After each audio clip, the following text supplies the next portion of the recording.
This week on the Phantom Cave Reviews YouTube channel, we're going to be reviewing the Devil's Brotherhood Part 1, Red Staff, and it comes in 3 parts: Red Staff, the Tiger General, and the final battle. The cover for this one is done by Jason Paulos. It's a really cool cover. We've got issue number 2001. This is the back cover as well, and let's get into it. I'll have a look at the back covers and the front covers as we go, because we've got a lot of stories to have a look at. The Devil's Brotherhood Part 1, The Red Star. It is a 1984 Team Phantom story written by I.D. Corelli with art by Hans Lindahl, and it is a 3-part story. There's this guy, he's going through Beijing, the capital of the People's Republic of China. Here it is, the Blue Lotus. He finds this Blue Lotus and he does some digging.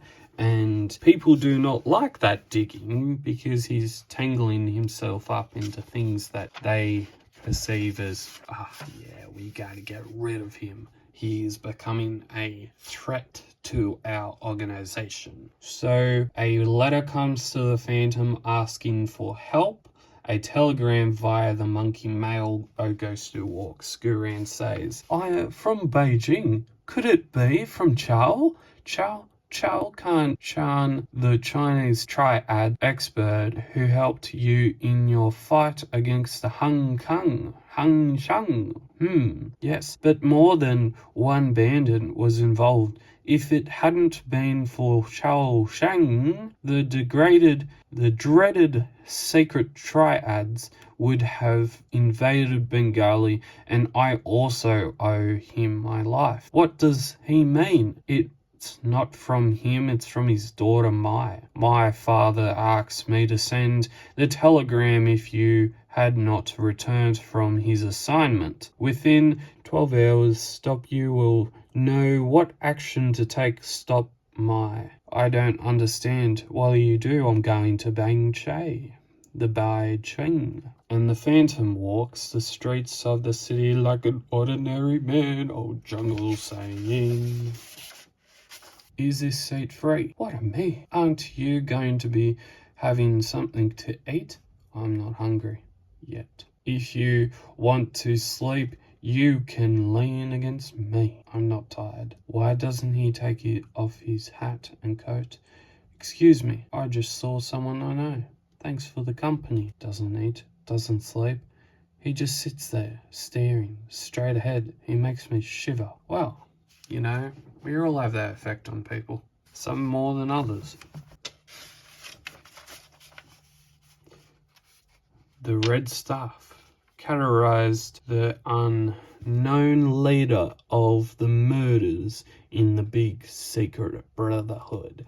Wo Sing Wo. He is the organization's administrator, and all his men follow him blindly. So they start looking, the Phantom and the daughter start looking into where the daughter's father had been, what they could have done, what they can do right now, where they can try and find him. So they're led to where the Blue Lotus was, and there happens to be no building there. So that's a little strange. And then someone follows the Phantom back. He then takes down him, the Phantom comes out, and then he is led into a tea house, which is a trap. He hits on and on and on until he falls. The fire starts to exacerbate, and then he has to try and escape. He escapes, and then he comes back. And then he's trapped. He gets out of there, he comes and there's a big truck coming, he jumps over the truck, and then he went straight into the brick wall. He goes in and takes out a heap of other people, and then he meets at the temple, or the hidden structure. He comes in warily. He then realizes, I'm beginning to realize what kind of enemies I'm facing. Perhaps there's only one, but there doesn't mean the danger is any less. Oh, there's a samurai. I blocked the hit, but my right arm is paralyzed. Although I am no master of martial arts, I do know a few tricks myself. Hi! But how long will I last? He lasts longer than the samurai does, which is surprising because the samurai is meant to be a master of martial arts. And eventually the samurai ends up retreating into a public bomb shelter. And there's a secret door in this bomb shelter, and the Phantom keeps going, and then it disappears again. He then comes up to where the other headquarters of the Red Staff. I'll find out soon enough. He then climbs some more stairs and he finds the desk of the police commissioner, and then he finds him there and off with the helmet. I've tried everything without success. Tell me, Phantom, are you really immortal? Dead. He must have taken poison when he knew that the game was over. And then he finds in the wardrobe, as chief of police, Feng Hung sabotaged Charles' work, and as a chief of civil defense, he was able to build secret tunnels to the public shelters.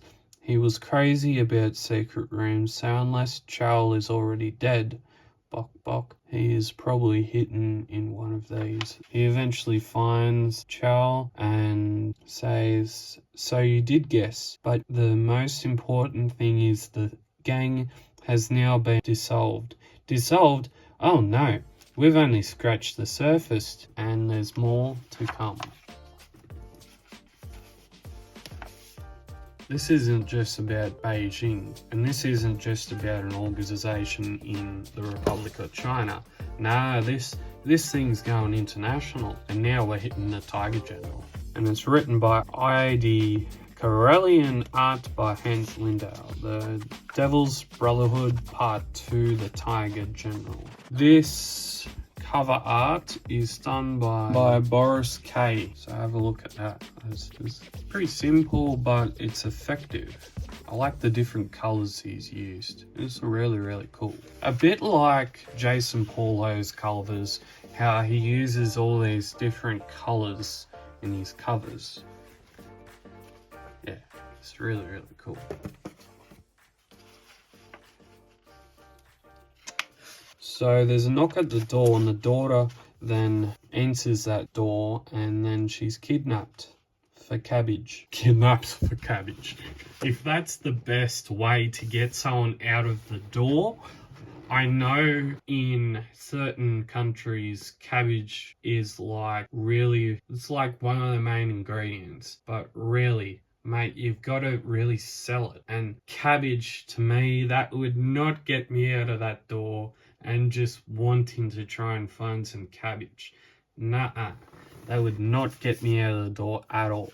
If you said, hey, I got some Phantom comics out here. Oh, you've got some Phantom comics? I'll come out that door right now. Or even better, like this. I got some bonsai trees out here. Do you want some? Yeah, I would definitely want some bonsai trees. I got a lot at home, and my collection can even grow.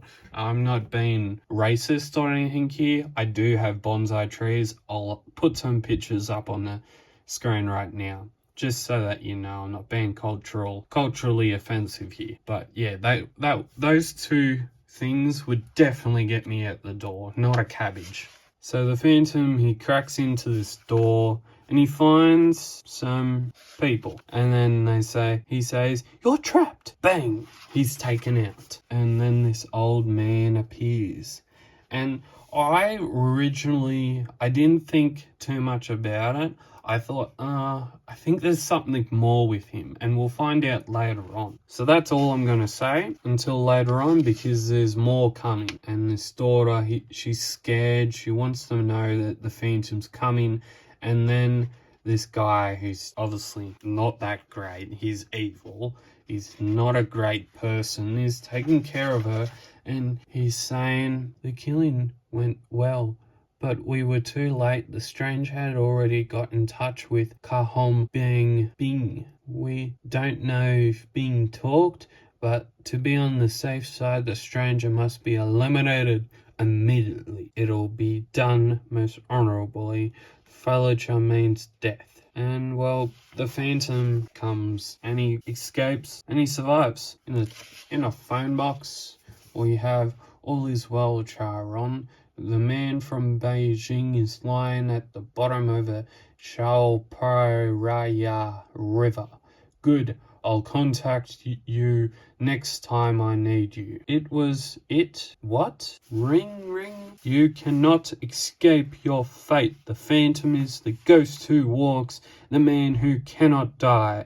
No! Follow him. And then they follow him. He leads the Phantom, straight to the hornet's nest, eventually. And they meet at a crocodile farm. There's no need to stay here any longer. Come on. The Phantom's now surrounded by crocodiles. He's about to get his foot taken off if he doesn't move quickly. He moves quickly, he saves the girl, and they're out of there without becoming friends with the crocodiles. Because, you don't want to become friends with a crocodile. You only know what kind of meal they're going to want. And they're going to want you 9 times out of 10. If it's not 10 out of 10, well then there's something wrong with that crocodile. If that crocodile is a vegetarian, well, that might be a new species of crocodiles. Because most crocodiles, they love their meat.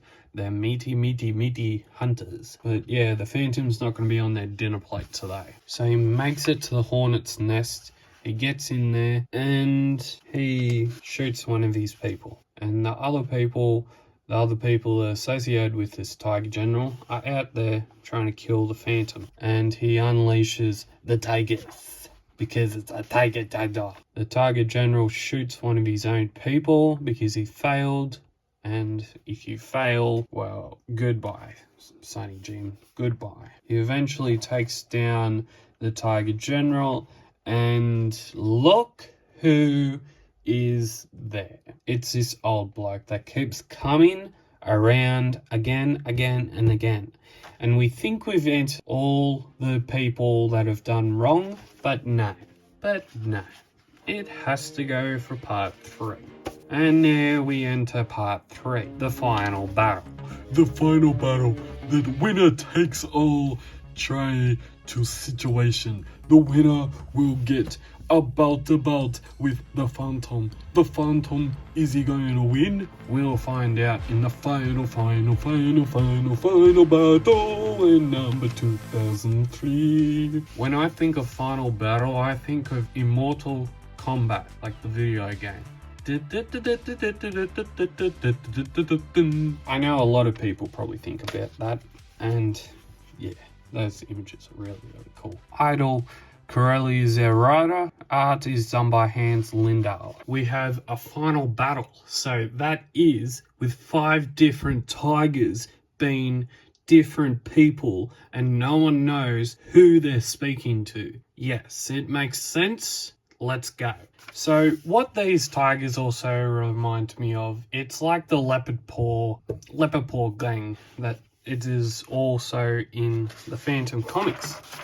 Now, these tigers, they want the Phantom gone. He's already caused enough chaos in their lives with every destruction that the Phantom's been causing. And you know how I said that old man that he's been receiving information of?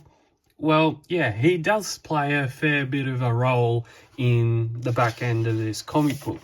The Phantom is looking likely he's going to enter into a trap, but he realizes that and goes an alternative route. You know, when you get your nav getting going and you're wanting to go to the main direction, but then there's this alternative route that comes up that takes 1 to 2 minutes off your drive. Well, yeah, the Phantom does do that, and then he goes and punches the living crap out of some people. And then the Tiger Man comes back and says, I failed. And then they send another person And who is this person? What is this person's mastery at? Well, it's poison, and he'll be dead within a minute. It's assassination, basically.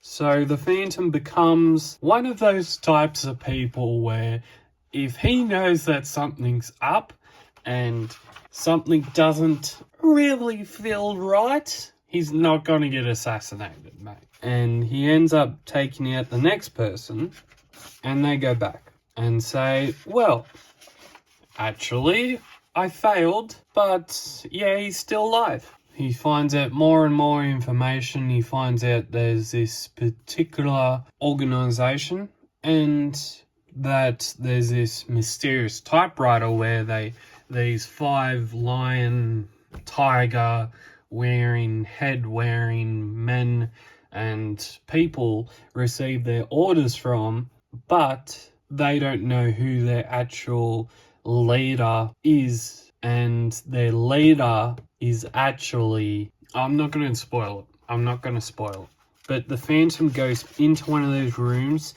he takes out a few of the people, and then he makes his way into the room, he bombards old mate and gets his costume, he goes back in there, and everyone notices, the tiger people notice that, oh, one of our people hasn't come back. There ends up being 5 tigers, and eventually they'll find someone in the same room is the Phantom. So they go back out, they start taking everyone's heads off, and they find the Phantom.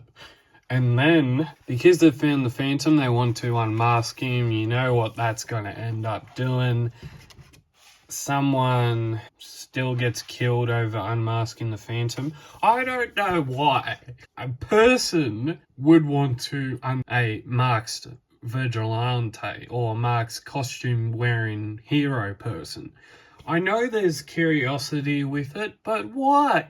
Why would you want to do that to yourself? Because if you know who that character is or who that costumed wearing potential freak is, then you're supposedly supposed to know what that unmasking will do to you. But they don't.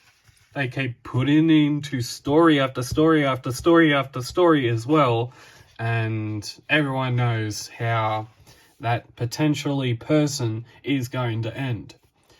Eventually, we get to the end of the story where we find out who the leader is, who this leader is. Now, you can take a guess who the leader is if you've read it. Great. But I sort of saw it coming eventually, and I sort of worked out, is the person that the Phantom was talking through all through these adventures the leader? And he is. He is the leader.